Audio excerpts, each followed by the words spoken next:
ఓం శ్రీ గురుభ్యో నమ. ఓం శ్రీ మాత్రే నమ. శ్రీ పరాభవ నామ సంవత్సరం ప్రభవాది షష్ఠి సంవత్సరాల్లో 40వ నామ సంవత్సరమే శ్రీ పరాభవ నామ సంవత్సరం. అనేక పరిణామాలు, అనేక మార్పులు, అనేక అవమానాలు, అనుమానాలు, పరాభవాలు జరిగే సంవత్సరమే శ్రీ పరాభవ నామ సంవత్సరం అంటారు. అంటే అనేక మార్పులు జరగచ్చు. పరాభవాలు, అనుమానాలు, అవమానాలు జరగకుండా ఆచితూచి లౌకిక జ్ఞానంతో వెళ్ళే నామ సంవత్సరమే శ్రీ పరాభవ నామ సంవత్సరం అంటారు. శ్రీ పరాభవ నామ సంవత్సరంలో గ్రహగమనగతులు ఏ విధంగా ఉన్నాయి? దేవగురువైన బృహస్పతి జూన్ 1వ తారీఖు వరకు మిథున రాశిలో సంచారం చేయటం, 2వ తారీఖు నుంచి అక్టోబర్ 31 వరకు కూడా కర్కాటక రాశిలోను, అక్టోబర్ 31 నుంచి డిసెంబర్ 17వ తారీఖు వరకు కూడా సింహరాశిలో అతిచారంతో వెళ్ళటం, డిసెంబర్ 18 నుంచి మళ్ళీ అదే సింహరాశిలో వక్ర స్థితిలోకి వెళ్తాడు. అలాగనే శని మీనరాశిలో జూలై 24వ తారీఖు వరకు ఉంటాం, 25వ తారీఖు నుంచి మరి డిసెంబర్ 9వ తారీఖు వరకు కూడా 10వ తారీఖు వరకు కూడా వక్ర స్థితిలో ఉంటాడు.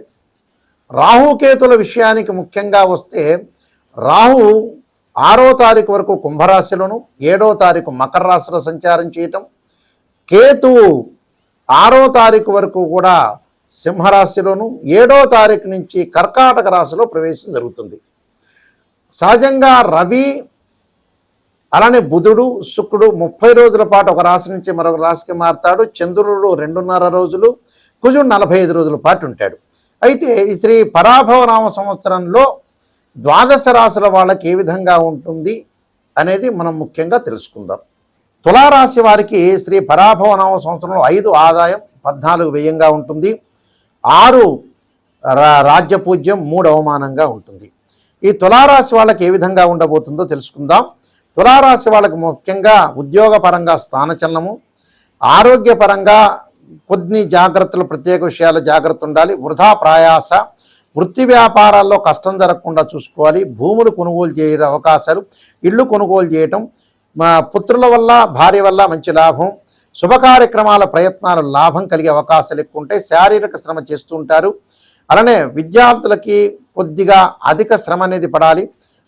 వివాహ ప్రయత్నాలు ఫలించే అవకాశాలు ఎక్కువ ఉంటాయి. కోర్టు సమస్యలు రాకుండా చూసుకోవటం, అన్నదమ్ముల మధ్యలో సఖ్యత అనేది చాలా అవసరం. అలానే చిత్తా నక్షత్రం 3-4 పాదాల్లో జన్మించిన వాళ్ళకు వృత్తి వ్యాపారంలో అభివృద్ధి, ధనలాభము, కుటుంబ పరంగా ఇబ్బందులన్నీ తొలగిపోతాయి. ఇతరుల సహకారంతో అభివృద్ధి, దూర ప్రయాణాల వల్ల లాభాలు కలిగే అవకాశాలు ఎక్కువ ఉంటాయి. లక్ష్మీనారాయణ స్వామి యొక్క పూజ చేయటం, తులసి వివాహము, వృక్ష సేవ, అతిథి సంబంధించిన సేవలు చేయటం వల్ల మంచి జరుగుతుంది. స్వాతి నక్షత్రం 1, 2, 3, 4 పాదాల్లో జన్మించిన వాళ్ళకి వృత్తి వ్యాపారాల్లో మంచి లాభాలు, అనుకున్న పనులన్నీ కూడా సర్వత్రా విజయం లభించటము, సుఖము, సంతోషము. కోపంతో కొన్ని సమస్యల్ని వాళ్ళే అనవసరంగా కొని తెచ్చుకుంటారు. నూతన పనులలో నష్టం రాకుండా చూసుకోవాలి. వీళ్ళు తప్పకుండా లక్ష్మీ గణపతి హోమం చేసుకోవటం, లక్ష్మీ హృదయ మీనాక్షి పంచకం చదువుకోవటం మంచిది. విద్యార్థులు ఖచ్చితంగా దక్షిణామూర్తి స్తోత్ర పారాయణం చేయటం మంచిది. విద్యార్థులకు కూడా వీరు సహకారం చేస్తే కూడా మంచి జరిగే అవకాశాలు ఎక్కువ ఉంటాయి. విశాఖ నక్షత్రం 1, 2, 3 పాదాల్లో జన్మించిన వాళ్ళకి రుణ సంబంధమైన ఇబ్బందులు రాకుండా చూసుకోవాలి. మానసికంగా ఎదుగుదల అనేది చాలా అవసరం. కుటుంబ సభ్యుల యొక్క సహకారము, అనుకూలత, నూతన ప్రయత్నాలు లభించటం, అలానే ప్రత్యేకంగా గణపతి హోమము, గణపతి స్తోత్రము, అలానే బుధవారం రోజున ఉపవాసం, విద్యార్థులకి పుస్తక దానం చేయటం వల్ల మంచి జరిగే అవకాశాలు ఖచ్చితంగా ఉంటాయి. ప్రధానంగా ఇవన్నీ కూడా గోచారరీత్యా చెప్పబడే ఫలితాలు అంటారు. అంటే మన జన్మజాతకంలో ఉండే బర్త్ చార్ట్ యొక్క విధానం వేరుగా ఉంటుంది, గోచారరీత్యా విధానాలు వేరే ఉంటాయి. అంటే what is the difference between transit system and birth chart? ఎప్పుడైనా సరే సహజంగా ఒక ఎగ్జాంపుల్ మనం తీసుకుంటే, ఒక చెట్టు ఉంటుంది, ఆ చెట్టుకి కింద వేళ్ళు ఉంటాయి, ఆ వేళ్ల పైన ఒక కాండం ఉంటుంది, కాండానికి కొన్ని బ్రాంచెస్ ఉంటాయి, కొన్ని కొమ్మలు ఉంటాయి, ఆ కొమ్మలకు కొన్ని ఆకులు ఉంటాయి. సహజంగా ఆకులు ఎప్పుడు వస్తాయి? మనకు రైన్ సీజన్లో వస్తాయి, వింటర్ సీజన్లో అలానే ఉంటాయి, సమ్మర్ సీజన్లో రాలిపోతాయి. అదే గోచారం అంటారు. అంటే కొన్ని గ్రహాలు ఎలా ఉంటాయి అని అంటే కొన్ని నెలల పాటు ఉంటాయి, కొన్ని ఏమో సంవత్సరాల పాటు ఉంటాయి. అంటే ఆ ఒక రాశి నుంచి మరొక రాశికి మారటానికి కొన్ని రోజులు పట్టే అవకాశాలు ఎక్కువ ఉంటాయి. అందులో ప్రధానంగా రాహుకేతులు 18 నెలల పాటు ఉంటారు ఒక రాశి నుంచి మరో రాశికి మారటానికి. గురువు సంవత్సర కాలము, శని 2.5 సంవత్సరాలు, చంద్రుడు 2.5 రోజులు, రవి బుధ శుక్ర గ్రహాలు 30 రోజుల పాటు ఒక రాశి నుంచి మరొక రాశికి మారుతాయి. కుజుడు 45 రోజుల పాటు మారుతూ ఉంటాడు. ఇది గోచారం అంటారు. అదే బర్త్ చార్ట్ అయితే జన్మలగ్నాన్ని నుంచి అనుసరించి, జన్మలగ్నం అంటే తనుభావం అని, అలానే ద్వితీయ భావం ధనభావము, కుటుంబం, వాక్కును తెలిపే స్థానం ద్వితీయ భావం అంటారు. అలానే తృతీయ భావం సోదరులకు సంబంధించిన స్థానం అంటారు. అలానే చతుర్థ భావం వచ్చేటప్పటికల్లా సుఖభావం అంటారు, మాతృభావం అంటారు. వాహనానికి సంబంధించిన విషయాలన్నీ కూడా తెలిసేది చతుర్థ భావం అంటారు. ప్రాథమిక విద్యను తెలిపేది కూడా చతుర్థ భావం అంటారు. పంచమ భావం వచ్చే సంతానము, సుఖము, సంతానపరంగా ఎలాంటి ఇబ్బందులు కలుగుతాయి, ఎలాంటి మంచి చెడులు జరుగుతాయి అనేది పంచమ భావం. షష్టము శత్రువులు, రోగాలు, రుణాలు. అలానే సప్తము కళత్ర భావం వివాహానికి. అలానే అష్టమ భావం ఆయుష్కి, స్త్రీలకు వచ్చేటప్పుడు మాంగళ్య భావం అంటారు, మాంగళ్య స్థానం అంటారు. అలానే నవమ భావం అంటే 9వ భావం అంటే భాగ్యం, అంటే ఫైనాన్షియల్ పరంగా ఉండేది. అలానే దశమ భావం వృత్తికి సంబంధించిన భావము. అలానే లాభభావం అంటే ఏకాదశ భావం అంటారు, అంటే లాభస్థానం అంటాం. మనకు ఎంత డబ్బులు వస్తాయి, ఎంత నిలబెట్టుకోగలుగుతాం అనేది లాభభావం అంటారు, లాభస్థానం అంటారు. వ్యయస్థానం అంటే ఎంత ఖర్చు అవుతుంది, అంటే ప్రేమ అనేది ఎంత వరకు ఉండబోతుంది, లవ్ అట్రాక్షన్ అనేది ఎలా ఉండబోతుంది. అలానే తనుభావానికి రవి, అలానే ద్వితీయ భావానికి గురువు, తృతీయాని భావానికి కుజుడు, చతుర్థ భావానికి చంద్రుడు, ఇలాగ పంచమ భావానికి గురువు, షష్టమ భావానికి కుజుడు, సప్తమ భావానికి వచ్చేటప్పటికల్లా శుక్రుడు. ఇలాంటి భావాలన్నీ కూడా అంటే భావాధిపతులు, రాశ్యాధిపతులు, అక్కడ ఆ గడిలో ఉన్న ఆ బాక్సులో ఉన్న గ్రహము అని మూడింటిని కూడా మనం అనాలిసిస్ చేసి చెప్పాలి.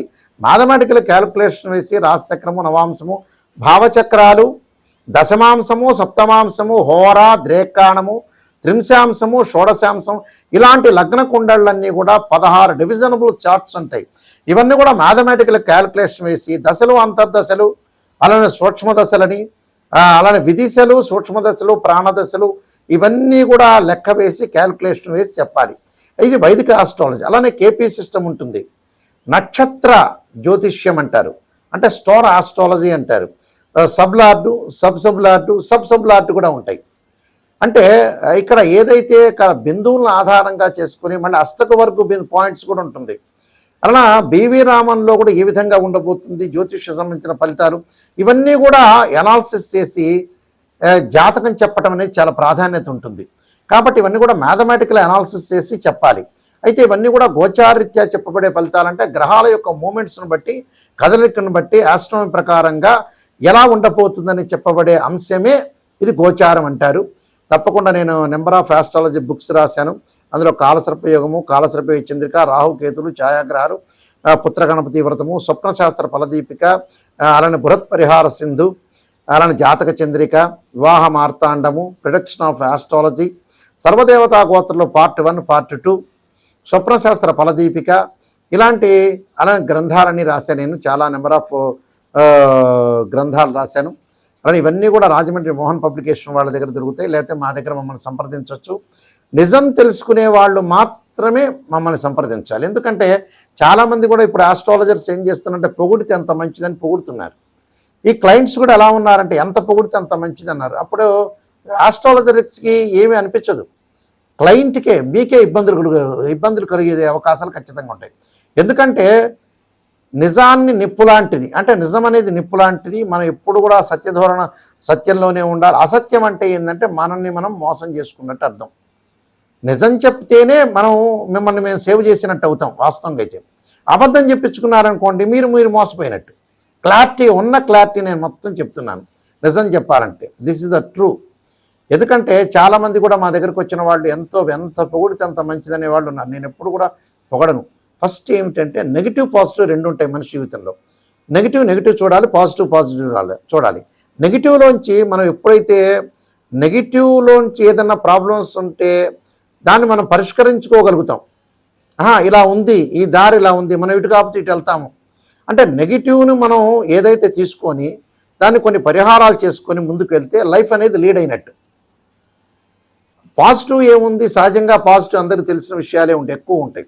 కాబట్టి నెగిటివ్ నుంచి మనం పాజిటివ్ కావటం ఎలా, హౌ టు డెవలప్మెంట్, ప్రతిదీ కూడా వివాహం కానీ, సంతానం కానీ, ఆరోగ్యపరంగా కానీ, కోర్టు కేసులు కానీ, భూ వివాదాలు కానీ, ప్రతి విషయంలో కూడా మనం ఏదైతే నెగిటివ్ ఉంటుందో దాన్ని పాజిటివ్ చేయటం ఎలా అనే ఆలోచన చేసి ముందుకెళ్తే మనకు మంచి జరిగే అవకాశాలు ఖచ్చితంగా ఉంటాయి. మా వెబ్సైట్ చూడొచ్చు, www.nayakanti.com కానీ nayakanti.in కానీ చూస్తే మీకు తెలుస్తుంది. స్క్రీన్ మీద స్క్రోలింగ్ అవుతున్న నెంబర్ పడుతుంది.